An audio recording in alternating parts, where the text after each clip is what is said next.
Hi,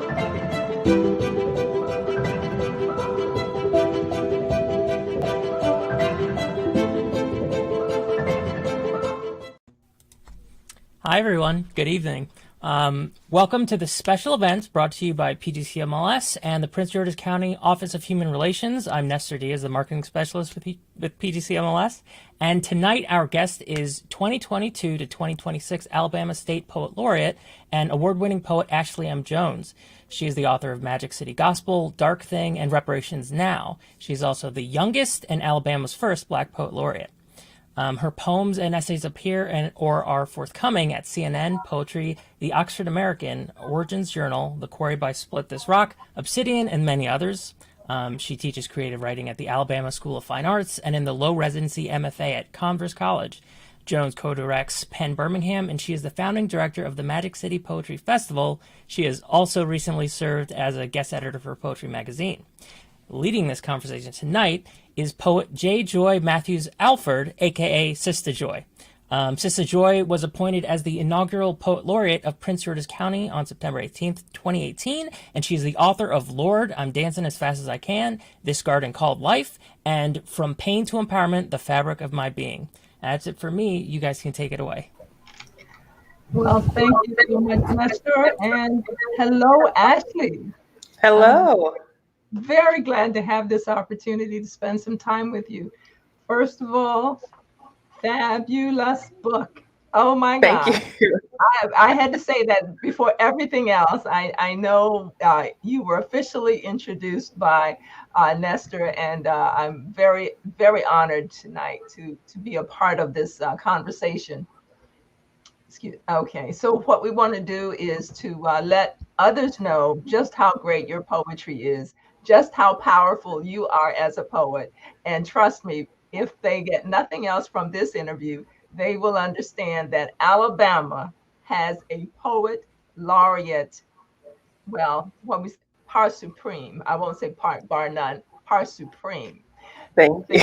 Oh, absolutely. And just in case it was overlooked or just skimmed past too quickly, Ashley M. Jones is, after 91 years, is the first person of color to hold the position as Poet Laureate and the youngest.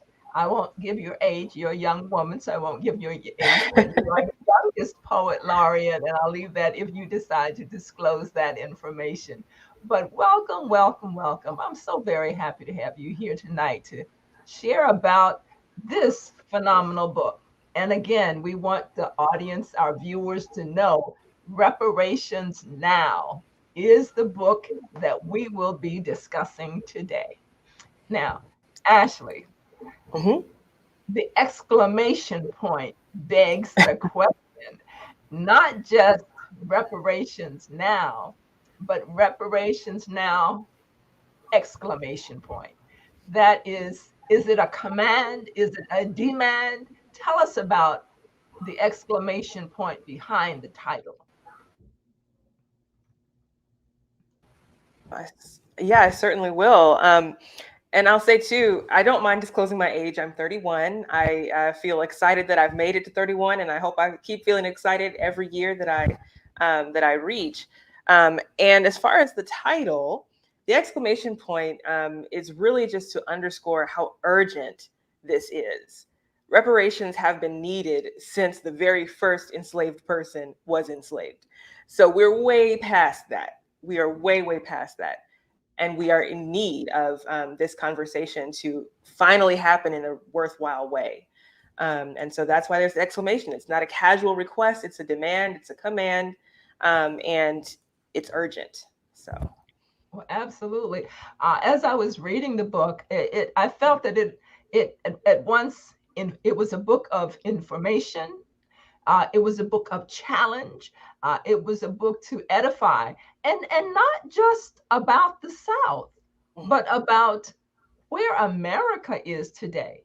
Right. I mean, certainly, a lot of times people hear Alabama and they're like, oh my gosh, everybody in Alabama is of the same mindset and is of the same prevailing view, or there are two factions and never the twain shall meet. Talk to us about your views as a woman of words, a woman of letters, who has the uh, dubious task of perhaps bridging through poetry, which is something that I personally strive to do, but then that may not be your mission. So you talk to us about, what does Ashley M. Jones bring to the table? What is the platform all about for you?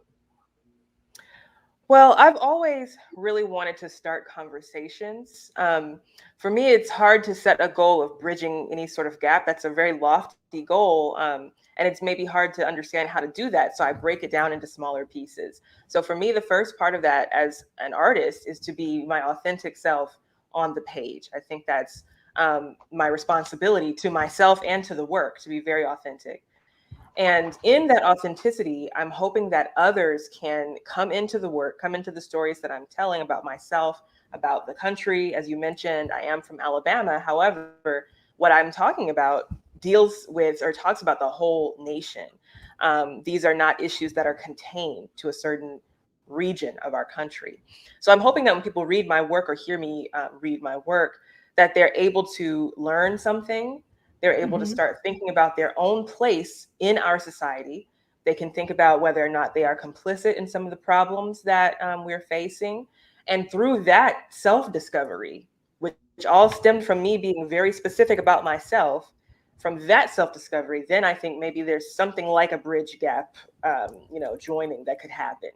Because at that point, after you've really done some self-work, you're able to enter these conversations without all of this how do I want to say, judgment, or, you're able to enter these conversations that are difficult without feeling immediate guilt or like someone is blaming you for something. You can sort of come to it with a fresh mind and an open heart.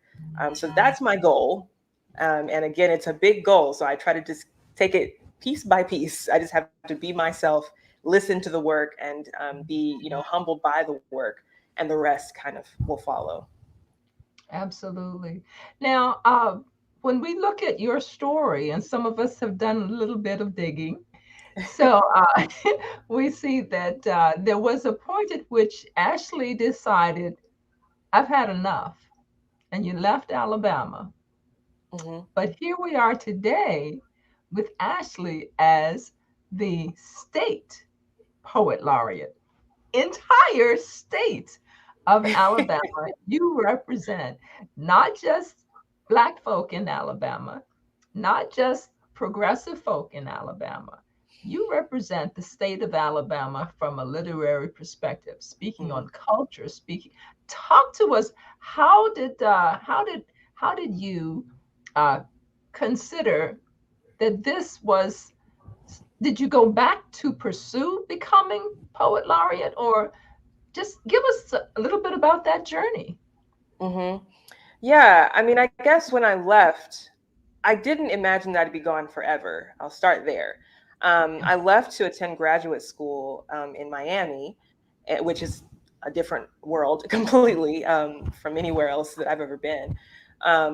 And leaving really helped me to understand how much I actually loved Alabama growing up in the South. And maybe this is true everywhere, but I know for Southerners, when you grow up in the South, there is this sort of love-hate feeling that you have. And that, of course, stems from the history that we have, but also what sometimes happens in the present. And so leaving, you think, oh, I'm going to go to where my dreams can come true. Certainly I can't be the thing that I want to be here in Alabama. That's what you think. You're kind of almost raised in a way, not necessarily somebody's telling you that, but you just feel like, oh, people do things in other places. People are writers in New York. That's where the writers are. That's where and so right. And so I left to go to Miami, which is geographically further south, but we know it's not the South at all. And I found myself just feeling so homesick, not only for my family, who I'm extremely close to, but just for the culture of my state. And I started to realize that these are things that I actually loved. The way that we speak in Alabama, sadly, I don't have the best Alabama accent for whatever reason, but I love to hear people speak with an accent, and I love the foods and just the pace of the cities here in Alabama. It's no New York, you can definitely cross a street without fearing for your life, down here. And just those are the things that I miss, but also the way that we confront history, I think is something that's not necessarily present in every part of our country. In the South, I mean, yes, it's easy to be able to watch the news, for example, and see the parts of our region that are a little bit difficult, we'll say. But what you don't really see is that here, there's not this assumption that racism didn't ever exist or that we're not still separate in some way. Everybody knows it. We're not sort of hiding it or pretending that we're somehow, so progressive now in whatever now is. We understand what it is that we're living in, and we understand who walked the ground. I live in Birmingham, so the literal ground is where these marches happened. People died, for rights that we're in many ways still fighting for. So I had to come back. All that to say, I had to come back, and I realized too that loving someone or something means that you have to continue to be in relationship with it. You can't abandon it if you claim to have any allegiance at all to it, And so I knew that if I had the audacity to criticize Alabama, I had to have the audacity to go back and try to do something about it. And so that's what I did. Okay. Well, tonight we're going to be transitioning between talking about your poetry, talking about your journey. So when I talk about, when I experience your poetry, I find it very intoxicating. It is, there is an allure that it's like a tender delicacy. Even if one were to say, and I'll get poetic to the point of saying like an arabesque dance movement, from gentle words wrapped around your people's pain, to switch glacial stabs that attack malicious or indifferent bigots and racists.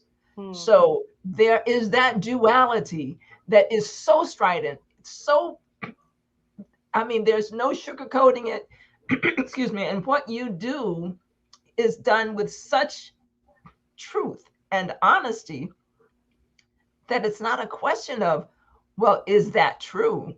It's, are you ready to receive the truth? So talk to us about, how did you come to poetry with such soul-stirring honesty? Because there are many poets that speak their truth, but just as the title of your book, with the exclamation point included, and I did read something about the history behind that, so perhaps you can talk to us about that too. But when you came to poetry and you made a conscious decision, clearly, that what you wanted to put forward was not something that could be debated, but that could be discussed, could be analyzed, but not debated. Talk to us about that. Wow. First of all, thank you for that description of my work. I mean, if we could get that printed on a t-shirt or something, like, that is beautiful. You're very welcome. That's the way it hit me.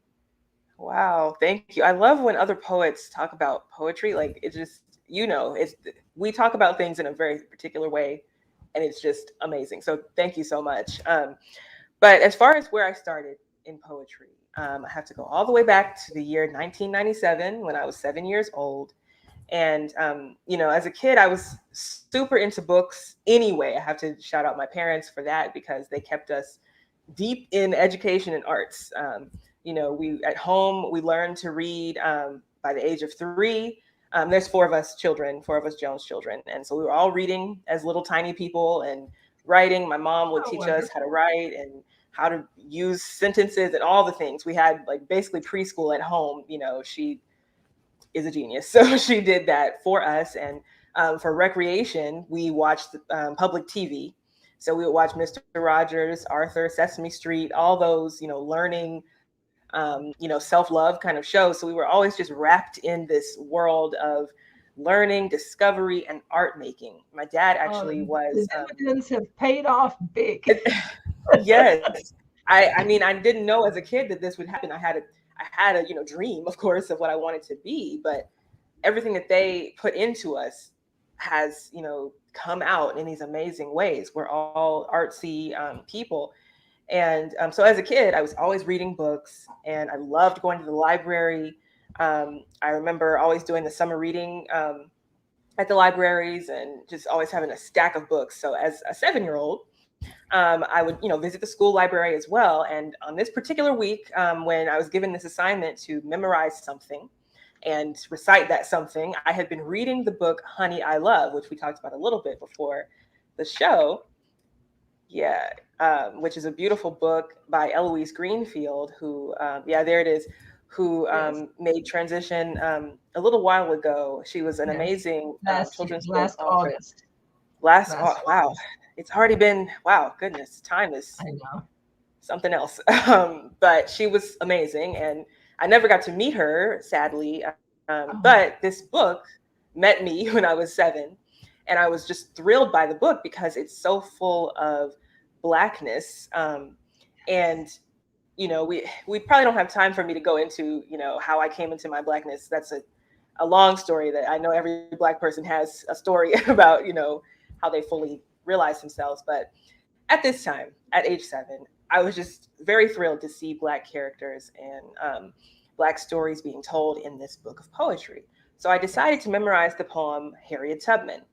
And I should also say at this time, I had enlarged tonsils and enlarged adenoids. So my voice was very just phlegmy and horrible, and I hated the sound of it. I would always just like daydream, wondering, will I ever be able to breathe like the other kids? You know, I was very poetic, brooding kid already. And so the day finally came that I had to recite this poem. And my mom came to school and dressed me up as Harriet Tubman. I remember I was wearing all white, and it was like cool to have my mom at school. You know how that feels when you're a kid. You're like, oh my gosh, mom's here. Like, you know, it's a golden feeling. So I went into class, and it was time for me to recite. I had been working on it all week. And I remember standing up in front of the class, and I started the poem. Harriet Tubman didn't take no stuff, wasn't scared of nothing neither, didn't come in this world to be no slave, and wasn't going to stay one either. And as I said this poem, I remember not worrying about how my voice sounded. I didn't feel insecure. I just felt full and possible and powerful. Yes. And from that day on, I said, well, I guess I'm writing poetry. I want to do this all the time, you know. So I started writing in a little notebook, and I've just been writing ever since. So that's maybe where the truth and honesty comes from. You know, my 4 mothers and fathers in poetry who showed me this is how, if that's the first poem that I remember loving, and it was very, here it is, that's what I learned. You know? And that's very much what I experienced when I was reading your book. And now it makes perfect sense, because that poem, Harriet Tubman by Eloise Greenfield, is so direct. It's the truth. It's not debatable. It's absolute power and empowering, as you said, empowering truth. I can imagine you as a 7-year-old, just ownership, just becoming Harriet. And so it has clearly impacted your persona in life, and we are the better for it. So let's transition to one of your poems in the book. And I have a list of poems that I'm requesting. Oh, yes. Yes. We're going to start with Photosynthesis. Oh, gosh. Okay. Yes. The one, oh my gosh. I don't often check mark pages in my book, but I decided that dog-earing, turning down pages damages the book more than a check mark on the page. So this this poem, let's see, I even had the page number, but it merited 3 checks. It was that moving for me. So if you would please give us Photosynthesis. Yes, I would love to. Photosynthesis. When I was young, my father taught us how dirt made way for food, how to turn over soil so it would hold a seed, an infant bud, how the dark could nurse it until it broke its green arms out to touch the sun. In every backyard we've ever had, He made a little garden plot with room for heirloom tomatoes, corn, carrots, peppers, jalapeno, bell and poblano, okra, eggplant, lemons, collards, broccoli, pole beans, watermelon, squash, trees filled with fruit and nuts, Brussels sprouts, herbs, basil, mint, parsley, rosemary, onions, sweet potatoes, cucumber, cantaloupe, cabbage, oranges, Swiss chard and peaches, sunflowers tall and straight-backed as soldiers, lantana, amaryllis, echinacea, pansies and roses and bushes bubbling with hydrangeas. Every plant with its purpose, flowers to bring worms and wasps, how their work matters here. This is the work we have always known, pulling food and flowers from a pile of earth. The difference now, my father is not a slave, not a sharecropper. This land is his, and so is this garden, so is this work. The difference is that he owns this labor, the work of his own hands for his own belly, for his own children's bellies. We eat because he works. This is the legacy of his grandmother, my great granny, Ollie Mae Harris, and her untouchable flower garden. Just like her hats, her flower beds sprouted something special, plants and colors the neighbors could only dream of. He was young when he learned that this beauty is built on work. The cows and the factories in their stomachs, the fertilizer they spewed out, the stink that brought such fragrance. What you call waste, I call power. What you call work, I make beautiful again. In his garden, even problems become energy, beauty. My father has ended many work days in the backyard, worries of the firehouse dropping like grain. My father wrist deep in soil. I am convinced the earth speaks back to him as he feeds it. It is a conversational labor, gardening. The seeds tell him what they will be. The soil tells seeds how to grow. My father speaks sun and water into the earth. We hear him each harvest, his heartbeat sweet like fruit. Oh, thank you so much. That poem, and I have to acknowledge that I was partial to it partially because I grew up on a farm Oh, up wow. here in Maryland, but that it spoke of culture, it spoke of family, it spoke of truth, it spoke of trust, it spoke of love. That poem just gave me so very much. So I thank you for such a beautiful poem uh, that belies the title Reparations Now. But that's what I was talking about. You speak to both sides and you do so beautifully. So I do thank you for that. I do thank you for that. Now, when I talk about, when I think about the poetry in this book, Mhm, as diverse as the poems are, mhm, also are the forms, mhm. the literal format, the way you have presented the forms. Talk to us about the form of your poems, the forms of your poems. Yeah, and thank you for those comments on the photosynthesis poem. I'm really glad that you had me to read that first because I've said for the last few months, my dad, who I lost in April, actually, he has found a way to show up all the time, especially when I don't ask for him. his spirit just comes, just like when he was alive, he would just be everywhere, all the time. So I'm really glad that you brought him into the room with that poem. But as far as the forms, so I really love having fun with poetry. I don't feel like it should be something that's limiting or boring. If this is my art form, I want it to be, exciting to me. Yes. And I also, like I said earlier, I'm always listening to the work. And for me, that means if the work comes out and the work says, I am a sonnet, I must then write a sonnet, or if the work is saying, ooh, I think I need to be in this shape, it's got to be the shape, it has to fit the format, the context, the content rather of the poem. And it's funny because as a young person, I attended fine arts school for 7th through 12th grade. So I was being trained as a young person.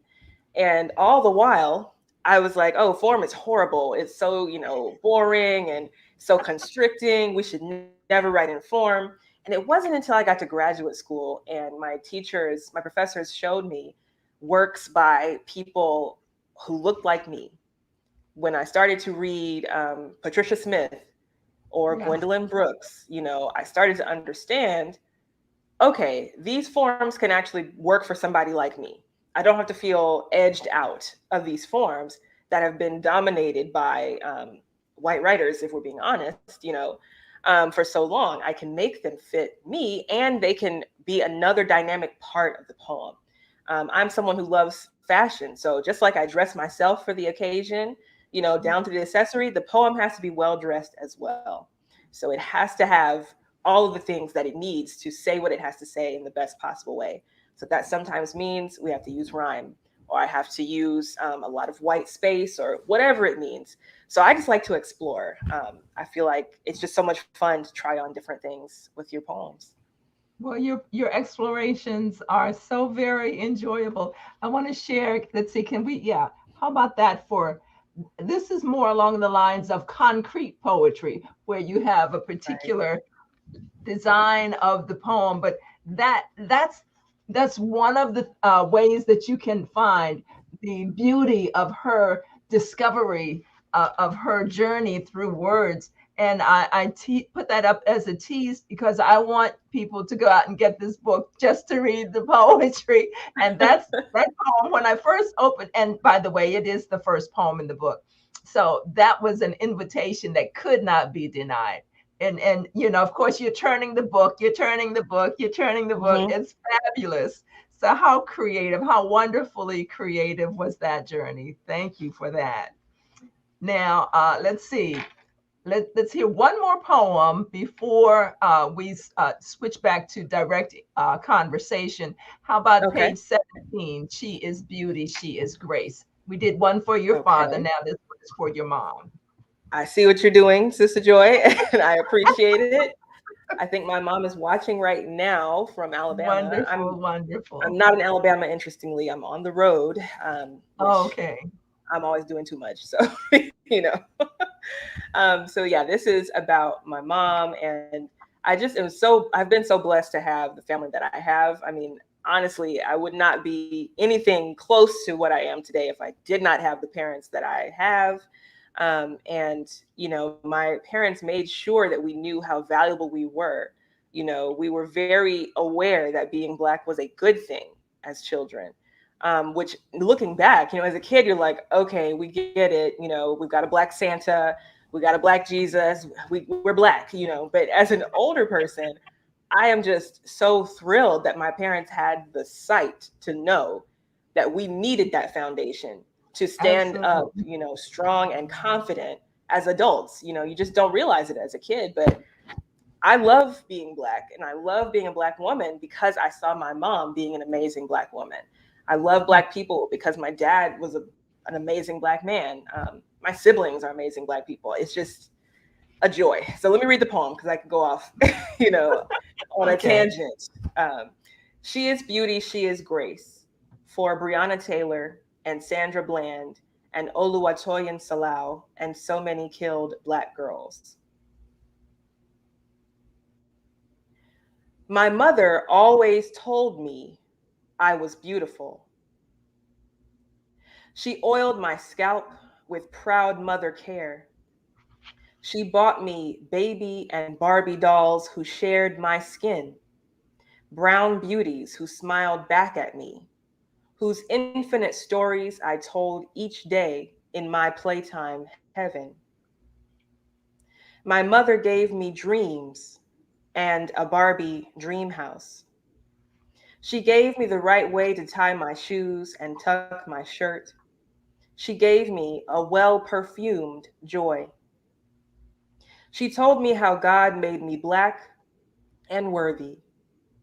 She gave me lullabies, badly but beautifully sung. She gave me midnight snacks when I couldn't sleep.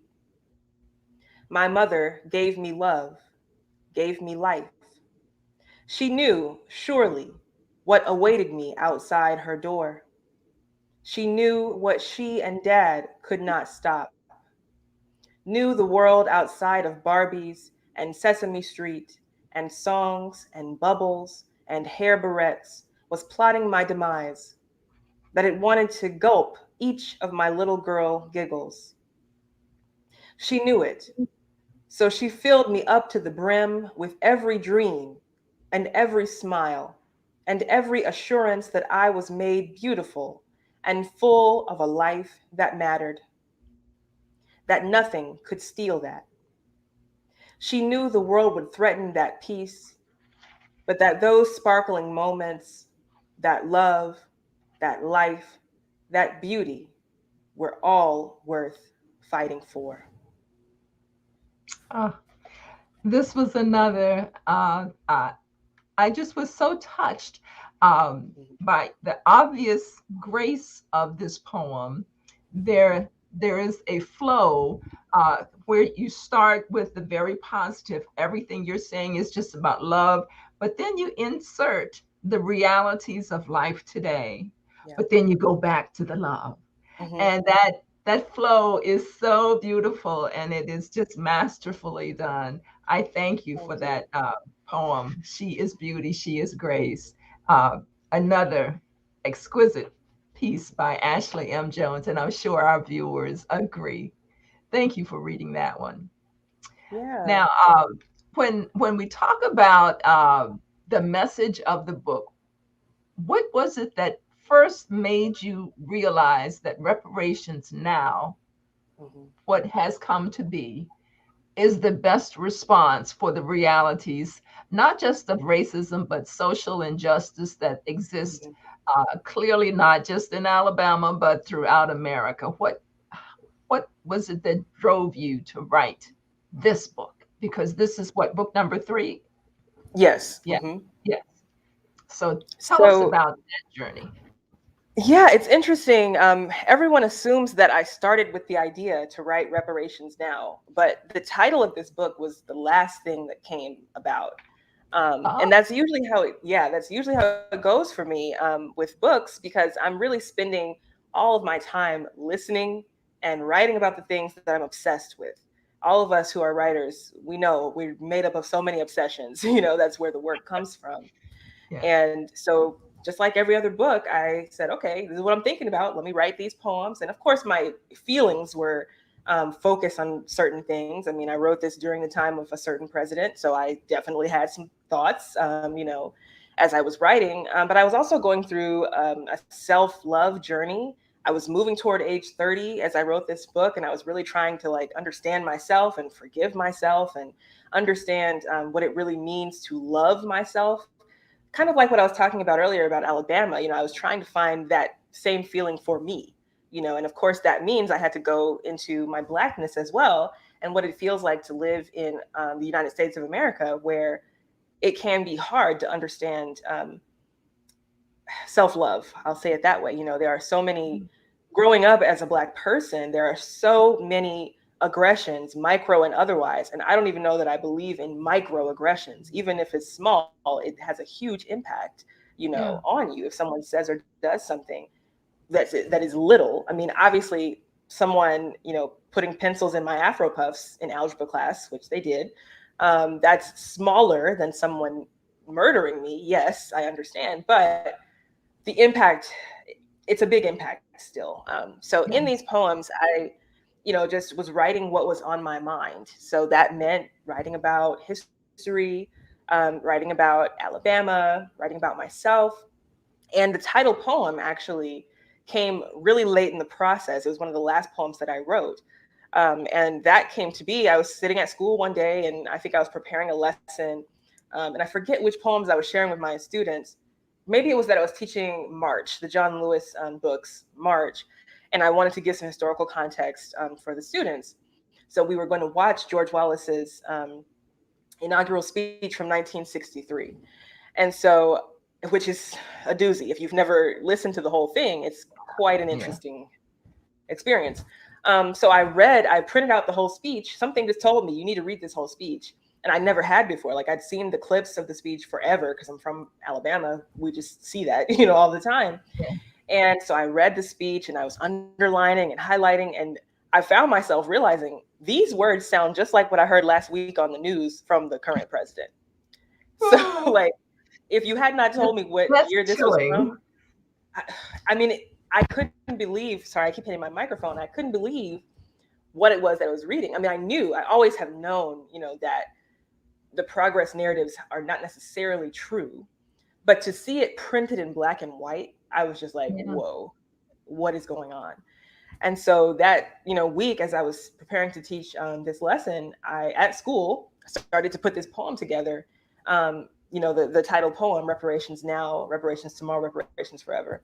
And when I finished writing that poem, I sort of sat back and thought, wait a minute, maybe all these poems are about reparations. Maybe that's what I've been talking about this whole time, all these different pieces which ask for, time given back, or bodies given back, or safety given back, or love given back, or space given to us finally as Black people to exist, or even the poem about my dad's garden is a form of reparations too, having autonomy over the land and not having to remember the blood of the land every time we try to grow something, or not having to have those crops then taken to someone else for their nutrition while we're left with nothing or very little.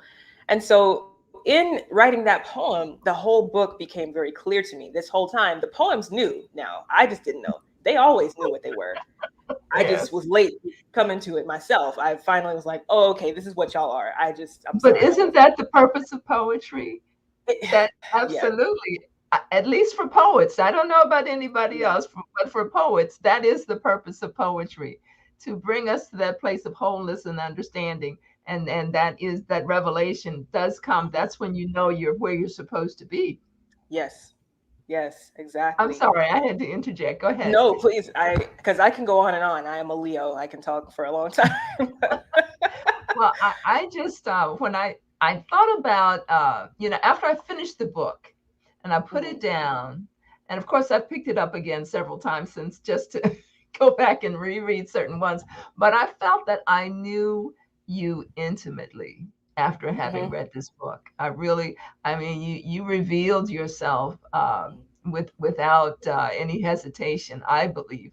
Now, I'm sure there are parts of you that are not in this particular book, but I suspect anybody who reads enough of your books, they're going to get to know you pretty well. So now, what my note, I said, this makes me feel like family. I hadn't even met you, but I'm like, this makes me feel like family. But when I reflected, I said, now, I wonder, for persons that do not come from a position of solidarity, that have different views about where we are as a nation, about Black folk, about white folk and Black folk, white folk versus Black folk, all of these things. But there are persons that clearly don't share the views that you express in your book.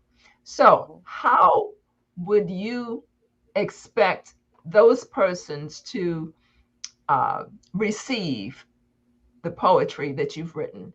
And is there a message for those persons in your works? Yeah, I definitely think about this a lot, especially as a poet who travels. I just never know who is going to be in any audience.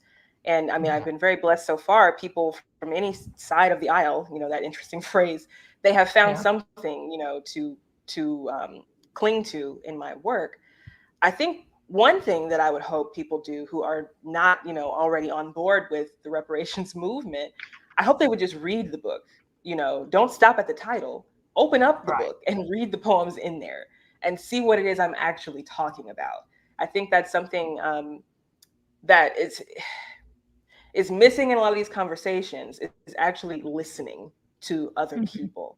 That is so crucial. So I would hope they would do that. And also, there's a lot of history in here.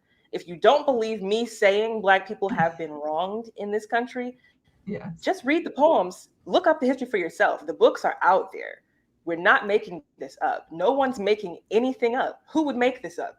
That's my question. Who would willingly say, oh yeah, my people have been raped and pillaged for centuries? Who would do that? That's a ridiculous thought, So I would encourage them to read the works. And if it's not the history poems that get them, maybe just read me telling you what has happened literally to me. I am very, very honest about what has happened in my life and racism I've experienced. I'm 31 and people might think I've never had racism impact me because I'm in whatever post-racial, movement, which is not real, we know. But I have. That word. Please don't use that term for me. Not real. Yes. Okay. So yeah, just hope they would listen. That's my biggest thing. Stop speaking first, listen first, and then you can respond from your heart and not from, whatever preconceived notions that you have. Right. And of course, we know there's so much revisionist history that happens that it is important to have, for all of us to have more than one source for our information. And that is true no matter which side of the fence you're on. I encourage everyone to read a variety of poetry, but get your news from a variety of sources. Hey, when you go shopping, you don't just look for the brand name of one designer. And these are, things that we have to be mindful. There are people that are selling things and, mindsets are being sold. And if you don't want to believe it, all you have to do is pay attention to recent history in this country, and we won't go down that path. However, Ashley, could you please turn to page 20 of your book and share this fabulous poem? All y'all really from Alabama. I love this poem. Please. Thank you. Yes. I will read this poem. So I should say this piece begins with an epigraph from Dr. King. So I'll read that after the title and then go into the poem. Okay, yeah, because the poem itself is relatively short, but is it? Okay, I'm going to stop. Please. Okay. All y'all really from Alabama. The straitjackets of race prejudice and discrimination do not wear only Southern labels. The subtle psychological technique of the North has approached in its ugliness and victimization of the Negro the outright terror and open brutality of the South. Reverend Dr. Martin Luther King Jr., Why We Can't Wait. This here, the cradle of this here nation. Everywhere you look, roots run right back south. Every vein filled with red dirt, blood, cotton. We the dirty words you spit out your mouth. Mason-Dixon is an imagined line. You can theorize it or wish it real, but it's the same old ghost. See-through, benign. All y'all from Alabama. We the wheel turning cotton to make the nation move. We the scapegoat in a land built from death. No longitude or latitude disproves the truth of founding fathers' sacred oath. We hold these truths like dark snuff in our jaw. Black oppression's not happenstance, it's law. I think I read this poem 3 times before I turned the page. I just Wow. kept rereading it. I kept rereading it because it's so powerful. I mean, from Mason Dixon is an imagined line. Oh my gosh. But when you came down, oh, where was that line that said, no, we the scapegoat of a land built from death. Hmm. No latitude or longitude to spruce the truth of founding father's sacred oath. The poem could evoke a dissertation. it's so much, it's so much in this very short poem, but it is just it tells the story. It absolutely tells the story. Thank you for that. When you are in the midst of that type of a message, where Hmm. do you go? How do you transition both into and then out of? Because you can't stay there. It's too painful. No. Hmm. So Hmm. how did Yeah. that happen for you? Yeah. Well, I mean, it's very intense. I will say that writing poetry for me has never been just like, a springtime, day. Oh, here's a poem. Like it's always very intense, no matter what I'm writing about. And that poem in particular, I remember the process for writing it. I um, I had an opportunity to submit a poem for the Poem a Day series through poets.org. And I was so excited because I was like, ooh, here's my chance to like do something, for this huge audience. And so I knew that I had to talk about Alabama on this big stage because people never want to talk about Alabama. And I was like, I got to do it. And I knew that I wanted to talk about racism because I'm always talking about that because we can't stop, talking about it. And I remember knowing what I wanted the poem to do to people. Like I wanted it to really just make an impact, but I wasn't really sure how to get there. And usually what I do is just wait for the poem to appear, before me, in me, what have you. I always say that it's the spirit that gives me the poem. So I have to just wait on the spirit to come and let me know what it is that I need to write. And so I remember not really knowing what to do. I was like, well, I hope the poem comes soon because the deadline is coming up. What am I going to do? And because I mean, it's really about deadlines. Sometimes you know how it is. And I remember seeing this poem as a sonnet because it is a sonnet. It has the rhyme scheme and syllable count. It's not metrical. And I always feel like I have to say, not because I can't do it, because some people would try you so hard, oh, you couldn't. I can. I'm able. I've done it before. I just did not. Okay, for this. But I wanted to be a sonnet so that I could get in and get out quickly, to limit myself so that I didn't belabor the point. And also because I know that the sonnet has this way of surprising the reader or like twisting the knife once you've got it in there. Those Yes. the last couplet is always the thing that just, ooh, I didn't see it and now I can't get out of it. And what have you done? So I knew that that was going to happen in this poem. And I saw that it had to be a prose block as well. This could have been a traditional sonnet, but that's not how it appeared to me. It had to be a tight box because I didn't want the reader to be able to escape. I Mm. wanted them to be trapped You inside that. accomplished what you were trying to, yeah, what you were shooting for. You definitely did. Good. I'm glad. Yeah. And so when I wrote the piece, I kind of just went into that zone. I was trying to hear all the words that needed to be there, doing my rhyme, trying to figure out the syllable count. And once I'm done with the poem, generally I don't spend like weeks in it. People might think that's odd. I'm a very, as far as the writing goes, it's pretty quick. The pre work, like the thought, the waiting, all of that is kind of long sometimes. But the writing itself, I got to just get it done when it's time to get it done. And I might go back once or twice, but I'm not doing huge, revisions, not because I think I'm perfect. That's far from the truth. It's just I don't want to endanger the gift that's been given to me. Sometimes we can Right. over revise. Um, and that's just been my process. Others, of course, have their own processes, and that's fantastic. But for me, I have to get in and get out of there because some of these poems, I'm thinking of the Mary Turner poem and the Stephon Clark poem, those two linked sonnets, I had to get out of there because, as you said, that's a dangerous place to be. Not only is it Yeah. painful, but it leads to a type of rage that can't become anything useful. Absolutely. That's why I knew you couldn't stay there. That poem has such a consistency that it can do damage Hmm. if you dwell too, if you linger too long, and that's it's important to release it, and that's the thing. The poet releases it so you don't have to linger, and Hmm. that's yeah, that's the beauty of poetry.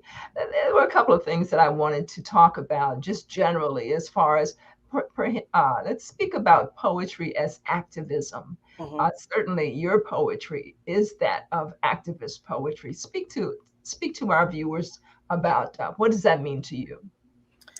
Well, I think it's so important for us to understand that activism looks many different ways. Um, I think about last year, the demonstrations. A lot of people thought that the only way to demonstrate was to go to the streets, which of course is a fantastic way to use your body and the strength in numbers to show what you believe. But if we look back to those movements that are the blueprint for our demonstrations today, we know that there was a huge network of people doing so many different jobs to make sure everything ran smoothly. For those who were out on the front lines walking and marching and getting beaten and facing horrible danger, there were people in offices making sure they had food and hotels, or back in those days, houses to stay at that were um, safe for Black people, or whatever, or lawyers lined up, etc. And so for me, I really think of activism as get in where you fit in, find what is um, your gift, your area of contribution, and do that. So for me, it's being an educator. That's one big way that I'm an activist. Just making sure that my students understand the true history of our nation, the nation that they live in.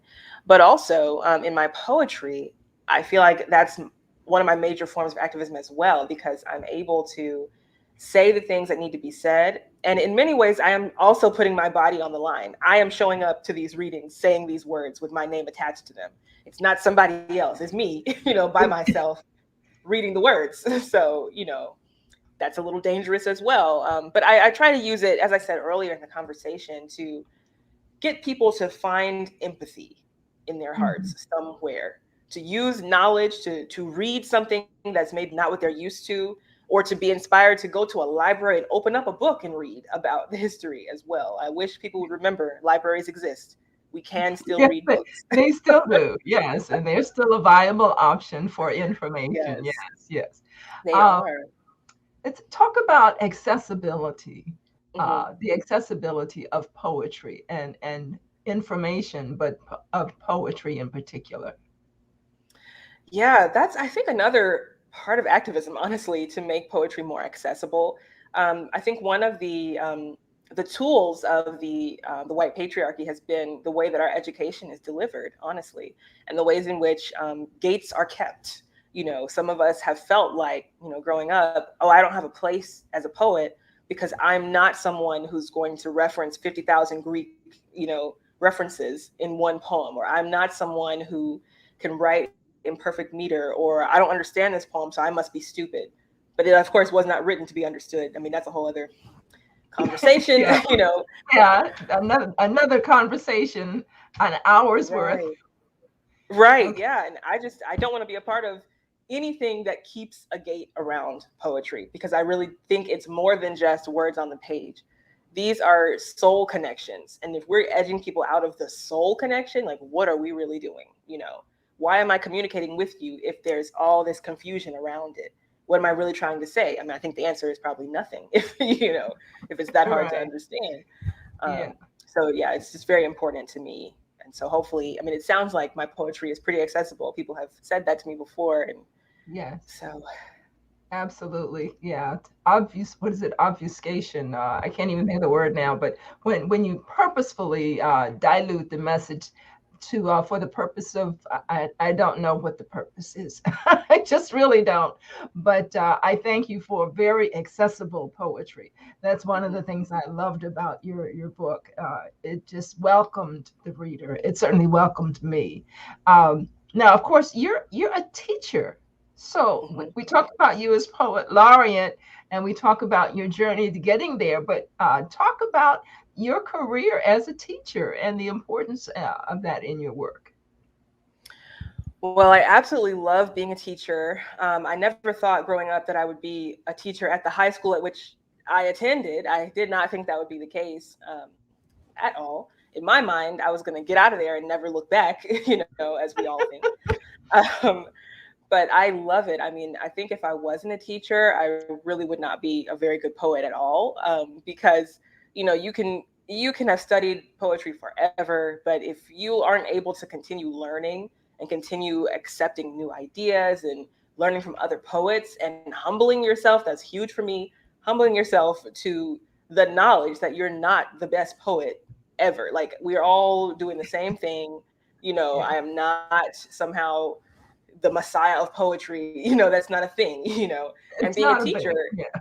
no, being a teacher keeps you humble 24/7, 365. There is no way, at least if you're teaching with your heart first and not with, some ego first, Yeah. you will always be like, ooh, I didn't think about that. Or wow, I don't know the answer to that. What a question. I didn't imagine that question. Or look at this poem you wrote, student.